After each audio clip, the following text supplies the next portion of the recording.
헌법재판소가 어제 대체복무제도가 없는 현행 병역법이 헌법에 위배된다는 판단을 내렸습니다. 이에 대해 국방부가 합리적인 대체복무 방안을 마련하겠다고 했는데요. 어떤 안들이 어떻게 검토되고 있는지 이하경 기자가 자세히 보도합니다. 네, 이번 헌재 결정을 한마디로 요약을 하면 이 병역 거부자를 처벌하는 조항 자체는 문제가 없다. 하지만 앞으로는 대체복무 제도를 마련해 줘야 한다는 겁니다. 그러니까 2020년부터는 대체복무제가 시행되게 하라는 겁니다. 이걸 뒤집어서 보면은 2019년 말까지는 지금 제도가 그대로 가는 거죠. 자, 그럼 이쯤에서 궁금한 게 몇 가지 있는데 좀 짚어보고 가겠습니다. 첫 번째 질문입니다. 양심적 병역 거부로 지금 재판을 받고 있는 사람들은 어떤 영향을 받을까요? 이 재판이 진행 중인 경우에는 기존대로 유죄 판결을 받을 수 있습니다. 입영 기피하는 걸 처벌하는 조항이 달라진 게 아니기 때문에 그렇습니다. 이 병역 거부로 실형이 확정된 사람이 최근 6년 동안에 한 1,700명 정도 되는데요. 이런 분들도 당장 큰 변화는 없습니다.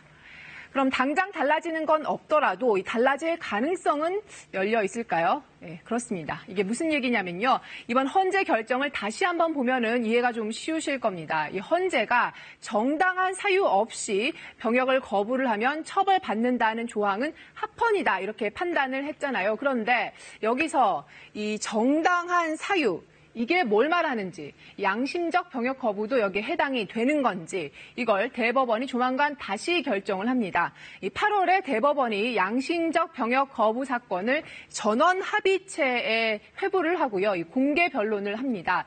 여기서 만약 무죄가 선고가 되면 판례가 새로 생기게 됩니다. 지금 재판 중인 사건들도 영향을 받습니다.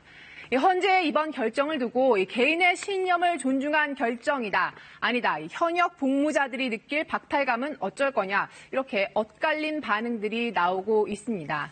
앞으로 중요한 건 양심적 병역 거부자인지 아닌지를 어떻게 구별을 할 건지 또 어떻게 병역 기피 악용이 안 되게 할 건지 이 부분이겠죠.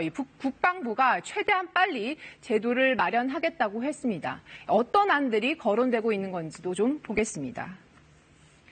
네, 보고 계신 건 2007년에 국방부가 마련한 자체적인 대체복무 방안입니다. 양심적 병역 거부자들이 어디서 복무를 할지를 두고 재활병원이나 정신병원 같이 특수병원, 또 노인 전문 요양시설 같은 곳을 고려한 적이 있습니다. 국회에도 대체복무 관련 법안 3건이 계류가 돼 있는데요. 여기서도 사회복지 분야가 복무지로 꼽혀서요. 이런 곳들이 우선 고려될 걸로 보입니다. 네, 양심적 병역 거부자를 어떻게 가려낼지 이것도 관심이죠. 이 부분은 이 사법기구에 준하는 별도위원회에서 엄격히 진행을 하고 또 서면 조사랑 이 당사자와 주변 사람들을 불러서 조사하는 게 필요하다는 게 이 군이 검토했던 내용입니다. 타이완같이 대체복무제가 있는 외국에서도 이 종교단체 활동 경력같이 객관적인 자료 제출이 필수입니다. 대체복무 기간을 어느 정도로 할지 이것도 관심인데요. 국회에 제출된 법안이나 외국 사례들을 좀 보면은요.